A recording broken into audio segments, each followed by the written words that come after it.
Hello Primary 5, how are you my dear students? Today our lesson is about solutions.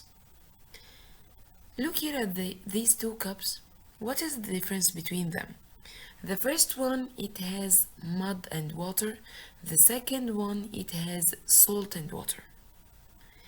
As you see here in this picture, here the first cup, the mud are seen throughout the water.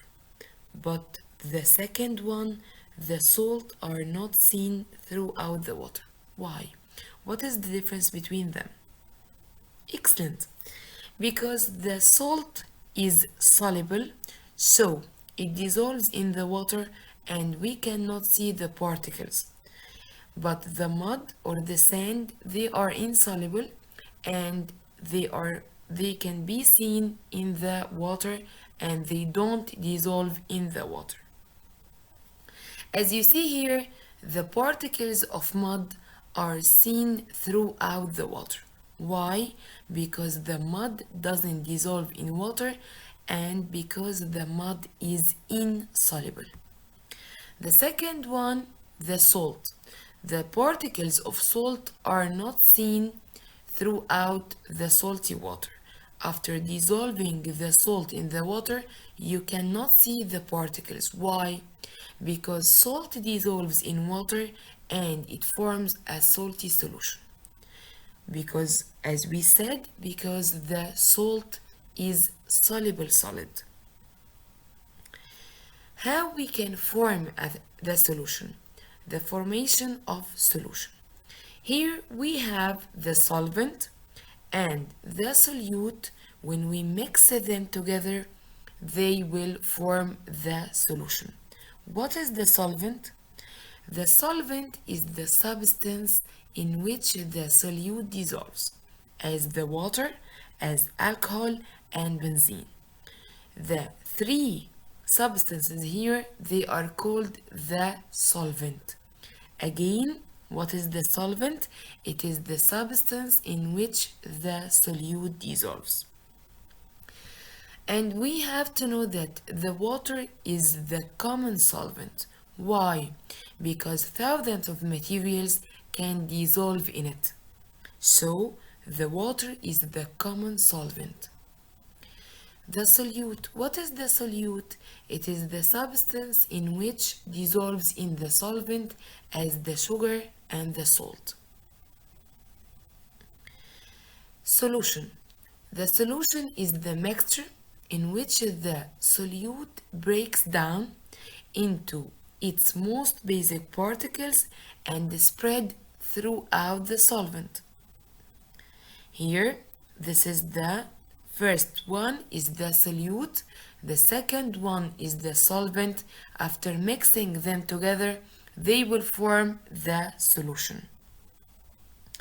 Here, as you see here, when we add the sugar to the water, when we add the solute to the solvent and mix them with each other, the solute will break down into the basic particles and spread throughout the solvent, as you see here in this picture.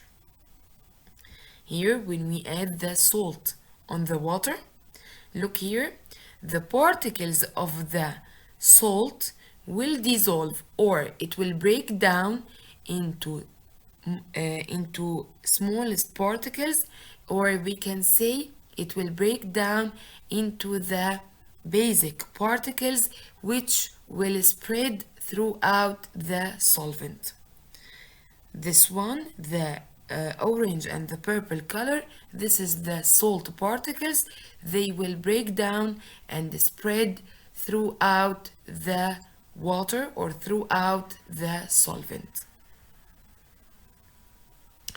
Here, this will happen throughout the solubility process. What is the solubility process? It is the process by which a solute dissolves in a solvent, leading to the disappearance of the solute. So, here again, the solubility process, it is the process in which the solute dissolves in the solvent, leading to the disappearance of the solute. The solubility process is affected by four factors: quantity of solvent, temperature, stirring, and the last one, the kind of the solute. And now we have the first activity to prove that the quantity of solvent affects the solubility process. Here we will get two beakers with different amounts of water. We will add the same quantity of sugar to each beaker. Then we will mix the sugar with the water and record the time needed for sugar to dissolve. What we will find? We will find that the first beaker, it will take more time to dissolve the sugar than the second one. So, the solubility process depends on the amount of solvent. By increasing the quantity of solvent, the solubility time decreases. Again, the solubility process depends on the quantity of solvent. By increasing the quantity of solvent as in the second picture, the solubility time decreases. And the first one, by decreasing the quantity of solvent, the solubility time increases.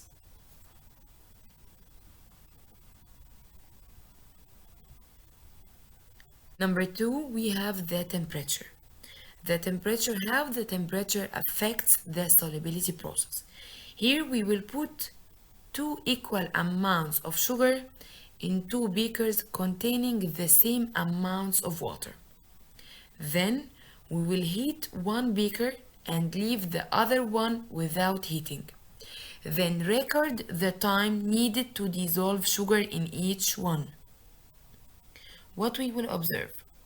Here we will find that sugar in the second beaker, it will take shorter time than the first one. So, by increasing the temperature, the solubility time will decrease. By increasing the temperature, the solubility time decreases. And number three, how stirring affects the solubility process. We will put two equal amounts of sugar in two beakers containing the same amount of water. Then, number two, we will leave the first one without stirring and we will stir the second one. Here, what we will observe? In the case of stirring the second beaker, the sugar takes short time to dissolve. Here, so, stirring increases the solubility and decreases the solubility time. Again, stirring increases the solubility and decreases the solubility time.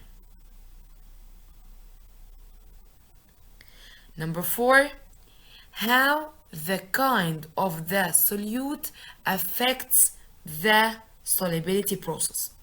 As you see here in this picture, we will put an amount of sodium chloride or salt in the first beaker and we will put the same amount of sodium carbonate and water in another beaker.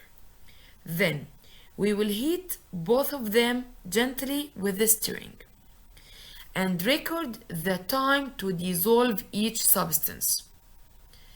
We will find that the time needed to dissolve sodium chloride or salt differs from the time needed to dissolve the sodium carbonate.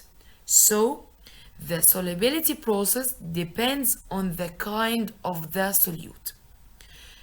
So, here the solubility process affects by the quantity of the solvent, temperature, stirring, and the kind of the solute. Thank you very much, my dear students, and don't forget, never stop learning and never give up. Thank you very much.